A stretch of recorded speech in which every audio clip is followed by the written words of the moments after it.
Flight Extra Spencer Cross here with your 5th episode of Navy Cross. Today we're going to be talking about naval college and naval educational plans. Here are the lessons. Why you should care. The Navy is going to ask a lot of you, right? It's going to ask of your time, your stress, mental and physical health. So you should, within reason, get what's coming to you in terms of all the Navy benefits and programs, especially naval educational programs. I have a lot of discussions with sailors about naval education, and a common complaint I hear, or comment I hear, is that sailors wish they'd started earlier, they'd taken better advantage of the programs.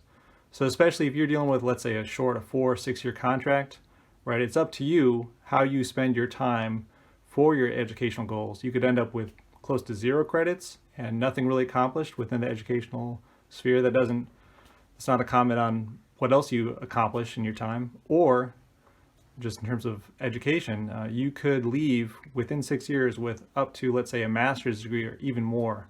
And I'll give you my story just as one example of that. Okay, my story.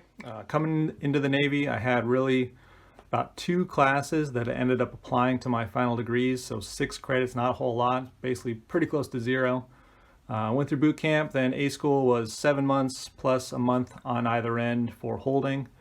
During that 9-month period, I started doing CLEPs and DSST tests, which we'll talk about in a minute.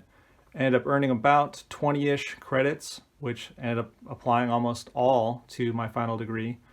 Then first year of my command, before I was eligible for TA or any of that, getting all my quals done and all that, did some more CLEPs and DSSTs so that by the time I was ready to qualify for TA, the 2-year mark, right? I'd been on board my first command for a year, and I've been in the Navy for 2 years. I had already completed about 3 years of college, right?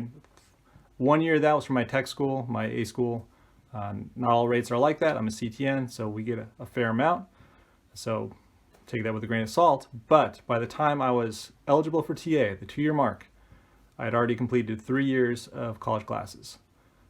Started doing TA, got FAFSA money as well coming in there. Finished my BA in about the 2-year mark, and by the time I'm about at 5.5 years of service in the Navy, I'll have earned a master's degree. So I'm sorry if that's a little bit bragging, but I'm just trying to use it as an example of that might be towards the upper end of what's possible for your educational goals. My story, I did all that without touching either of my GI Bills. I'm giving my post 9/11 to my daughter once I transfer it. I talked about that in a previous example, that Dave Ramsey video. So that's one way to skip a step for the Dave Ramsey financial end of it, if you've seen that previous video. But just an example, right? 5.5 years, master's degree. I'm going to use TA even beyond that. We'll talk about a program where you can pay for part of a PhD using TA. And again, that's without touching my GI Bills, either one. And really the net cost for me is about 0 because I use FAFSA and TA. Didn't really pay anything out of pocket within 5.5 years. So that's just towards the upper end of example of what is possible utilizing Navy programs.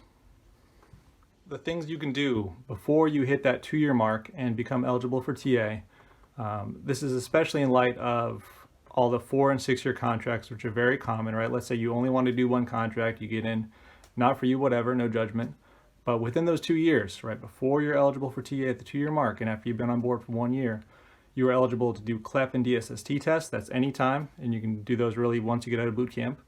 There are other videos on that and good online resources. Basically, they're a computerized test, hour and a half, depending on how quick you are at the tests. Multiple choice, CLEPs are 4 multiple choice, DSSTs are 5. If you can pass the test on a subject matter of your choice, and you can Google the list of them, then you can get college credit depending on the college you go to, right? So that's one thing to look at when you're choosing a program, when you're choosing a degree path. You'll look at a college and a major, whatever it is, whatever you pursue. My recommendation would be that you choose something that's going to be valuable to you long term, not just necessarily something that'll be valuable to your Navy career. And they might be the same thing, it might be the same degree, but that's just my recommendation. Then look to see which college you're pursuing. Choose a college, right? That's kind of step one. Choose a college, choose a degree plan, then see if CLEPs and DSSTs will be applied or potentially to be applied to your degree program. and then try one out. Post-COVID, right, we'll see when the testing centers open up and all that. So it might be region dependent if these testing centers are open in your region. But you can look up how to register for CLEPs, right? You'll need your DoD ID number to prove that you're military. But they're free tests. You go in, you take one. If you pass it, CLEPs, you got to get a 50 or above. DSSTs, it's 400 or above to qualify. And again, if your school accepts those tests for credit, that's an afternoon or really a couple hours. Maybe you got to study a little bit, right? Take a few days studying the material. If you're not comfortable with it, go in, take a test for free, and that's 3 credits right there. Stuff you can put on your brag sheet, eval, of the quarter board, of the year board, it all helps, that kind of thing, right? So CLEPs and DSSTs, great option. There's another one called fafsa.gov, which I haven't used, but I've seen it, and people have talked somewhat positively about it, so that's something else you might consider doing. So this is all before you're eligible for TA at the 2-year mark. Strategy for CLEPs and DSSTs, there's a bunch of good study guides online. You can do CLEP study guide for whatever subject you're trying to test on. Dante's Test Prep is a good website. There's a couple of good books you can get, $25 for the CLEP one, and then I forget how much the Peterson's one is for DSSTs, but they're both very good. General strategy is take a sample quiz. If you get around a 70, 75, that should be good enough. Go in. It's worth it. Just register. Try it, right? Worst that can happen is you fail. As I mentioned, the minimum score for CLEPs is 50. Let's say you get a 45 on their college mathematics test, just for example. Really, that's something where you saw the questions, you might have a study guide, just go back, review the material for a week, pay $80 to retake it, right? The initial one is free for military, but if you're going to retake any of the tests, that's $80. You got a pretty good shot at making it, especially if you've seen it and you took the time to review the materials. $80 for 3 credits, that's a pretty good deal. DSSTs often have a jubilee period, depends on the testing center and all that, where there'll be a free retake if you failed one, and then you can retake it during that period. So that's another option to look out for. FAFSA is federal student aid. It's a government program designed to help students below a particular income level. You go to fafsa.org to see if you qualify.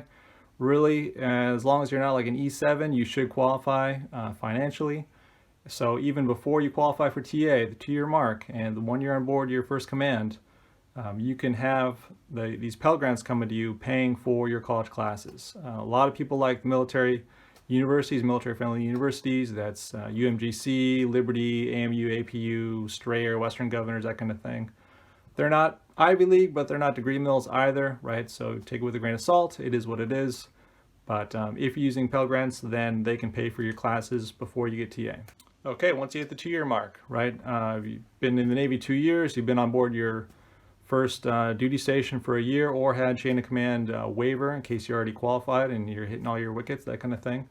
Then you're eligible for TA. It's a great program. It pays $250 per credit. So again, that matches up really nicely with those military-friendly colleges. Or if you want to go to a traditional brick and mortar or just a state school online or whatever, it'll pay for a part of your tuition. It's up to you what kind of degree you want, all that stuff, depending on how much you value those kinds of things.